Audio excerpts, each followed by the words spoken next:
What's happening, folks? This is Rashawn, aka Mr. Cheesewiththegrits, my friends, and I hope everybody's been doing well. Hope everybody's been doing great. Hope everybody's having a great day, a fantastic day, because I know I am. My day is going so well. I'm feeling awesome, feeling great. I know you're probably wondering why I'm dressed up. I just, this is like a normal attire for when I go to work every day. I just like to, dress up, suit and tie. And as you see today, I don't have a tie. I'm Miami Vice in it today, So just hanging out, just chilling. I love dressing up in like a, a nice shirt, some slacks, some socks, you know what I'm saying? You get to flex on them a little bit, you know what I'm saying? You be kind of fly.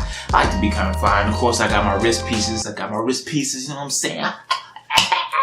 Alright guys, so we're gonna get serious here. So, welcome back to another episode of The Heart, Part 2, The Heart series. We're continuing on, but this time we're gonna get a little serious. We're gonna get a little intimate here. We're gonna talk about something that, it's really heavy. People are afraid to talk about. We're gonna talk about depression. So, the first thing that I want to say is that everybody needs to understand that depression is real. It exists and that it needs to be acknowledged. I feel like it's a problem that it's not acknowledged in the community, especially the black community, as much as it should be. Everybody thinks that, as long as you have money, as long as you got cars, as long as you got a house, you know what I'm saying? As long as you got all that, you good. What are you depressed for? What are you sad for? A lot of people don't understand that, but what people don't get is that there can be an internal depression. You could have all that stuff and still not be happy and still not be satisfied with life. One of the top rappers out here. So I'm referring to Kendrick. So anyway, the reason why Kendrick made one of the reasons why he made To Pimp a Butterfly is because or why it took him so long. Because he was going through a depressed state. Like he was making money, he was selling out shows, all that stuff. His album went platinum. He had singles that went platinum. But he still wasn't happy. He still wasn't necessarily satisfied with life. Like he felt like he wanted so much more out of life, not necessarily money wise, but just fulfillment. And he wasn't getting that. It almost made him want to stop making music pretty much. But luckily for us, for all of us, he stayed with it, stayed making music, and he dropped To Pimp a Butterfly, and it was freaking awesome. I use Kendrick as an example because his story helps shed light on what really happens. Like I said, you can have all the things in the world. You can have all the money, all the cars, and girls, and girls. You can have all the guys you want, blah blah blah. But you could still just have all that and not be happy.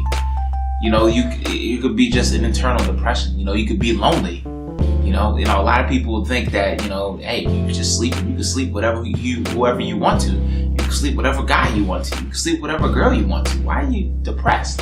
Well, some people like actual intimate, a deep, heartfelt, a soulful connection with someone. Or it doesn't even have to be like a lover on a lover type level. Just somebody that will understand them, somebody that can communicate with them and, just be able to see things from their point of view, be able to put themselves in their shoes, for instance, and just be able to see the world from their eyes. And there's a lot of that. There's a lot of people who don't feel like there's anybody out there who can do that. I really don't like talking about this at all, but I have my little sister, for example. She suffered from depression. It was hard. Thing was, she had all the family in the world around her. She had all of us, the whole crew around her. She just wasn't happy. She wasn't happy. She wanted to be in love. She is a lover. She's one of the ones. I know what you're saying. How can your little sister inspire you, to want to love somebody? But the way she felt about love is what had a great impact on me. I've always been a lover ever since I was 7 years old. I've always been a lover. I've always sought after love. But being around my little sister and just hearing her thoughts on paper or reading her thoughts on paper and hearing her, some of the things she says about relationships or some of the things she says about, how she wants to feel or wants somebody to feel about her. It's very humbling. It's very humbling. And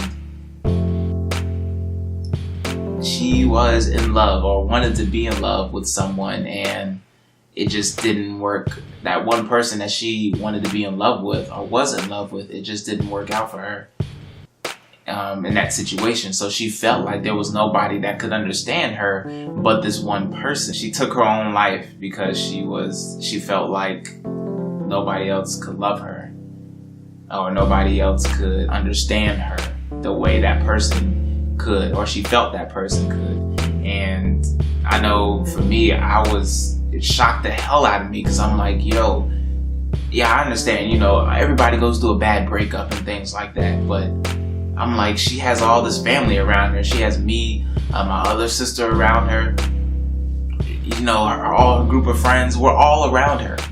We're all with her for support. Whenever she needs to talk, whenever she needs anything, we're all there to, support her and be there for her. But it wasn't enough. It wasn't enough. And she took her life because she was so depressed and so sad, and she felt so lonely. She felt like she just wasn't ever going to be loved the way she truly wanted to. That was a heavy time for us, but we're not going to get into that. I'm telling you guys that story just to say that, when you see somebody that's depressed, when you see somebody that's sad, or when you get the vibe from somebody that's depressed and somebody that's sad, don't necessarily say, or don't necessarily be like, oh, I don't want to be near them. I don't want that, that to rub off on me. I don't want that sadness to rub off on me. You could do what I do, and I try to uplift that person. I'm not saying I'm out here saving the world. I'm not trying to be, Superman or anything like that. I'm not. But if I see somebody that's down and somebody that's depressed and somebody that's sad, I'm going to try to reach out to them, because especially after what happened with my sister, I try to reach out to them. At least, try to give them something to, say that, tomorrow's going to be a better day, or, you definitely have something to live for. Life is, I know life is hard on you right now, but, if you're hitting rock bottom now, the only way is what? Up, right? So just try to think about that when you see somebody sad or when you see somebody depressed. Talk to them, communicate with them, even if it's a complete stranger. You know how many times I do that? I do that not necessarily daily, but I do it a lot. I just, especially, because I'm a writer, and I know what it feels like to be depressed. Not like in such a depressed state like my sister was, but I know what it feels like to be depressed. I've been there. And I don't like to see anybody stuck in that rut or stuck in that hole, and they feel like nobody understands them or nobody wants to reach out to them and communicate with them. I've had so many people. I can show you guys messages and screenshots of people who who thank me for helping them out, or thank me for uplifting them, and just telling them that tomorrow's going to be a better day, and then and telling them that this is not the end. Like, things will get better. There's a lot of people that message me and they tell me, they really appreciate it. And I don't do it. And the thing is, I don't do it to try to get anything out of it. The satisfaction and fulfillment I get out of it is knowing that they're able to still walk another day. Somebody's sad and depressed, reach out to them, man. Even if it's a complete stranger, you never know what just saying, hey, tomorrow's gonna be a better day, hang in there. You never know what just those words, that one sentence, you never know what that could do for somebody. You never know.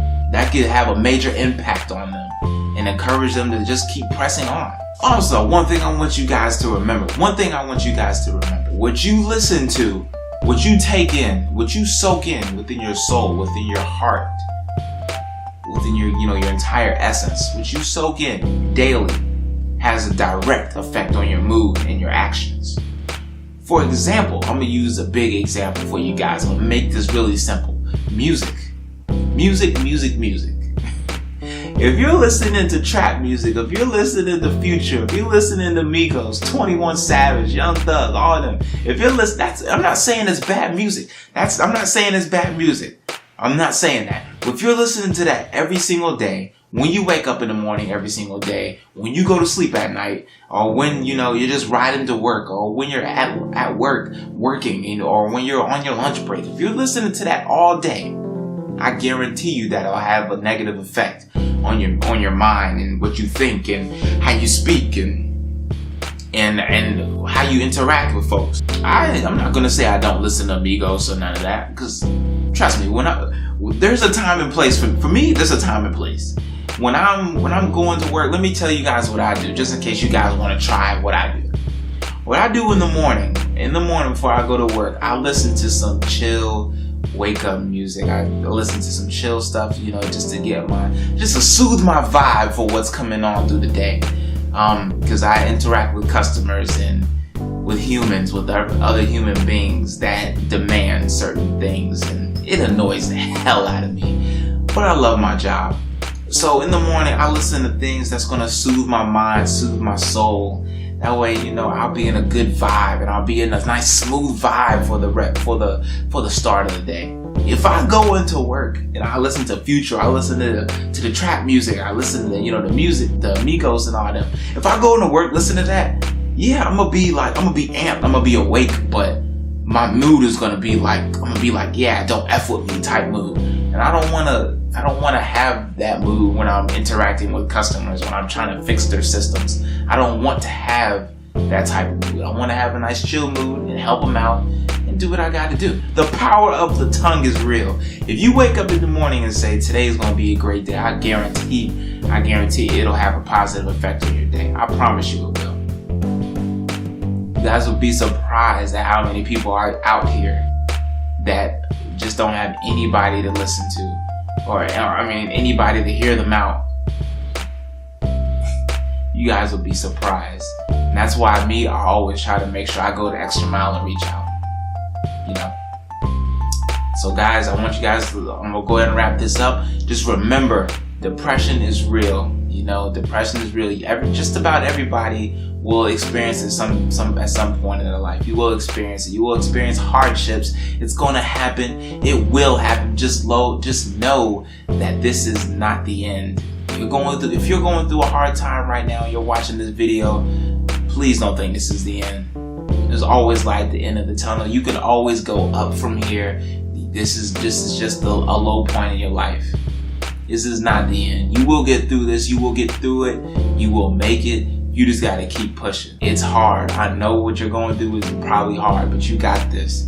You are not a weak person. You are not a weak person. They say that God gives his toughest battles to his strongest soldiers, right? Just remember that. Trust me, I have to keep, when I go through stuff, trust me, I have to keep telling myself that all the time, and tell myself that I just have to hang in there and keep pushing, and that, I will get through this, and eventually I do. It may take time, but, you will get through it. Alright guys, I think I'm out of here, my friends. Please drop a like, please comment, please subscribe. I love you guys. You guys are awesome. Thanks for supporting me. Please keep supporting me, man. I need you guys to support me. You guys are awesome, though. For real.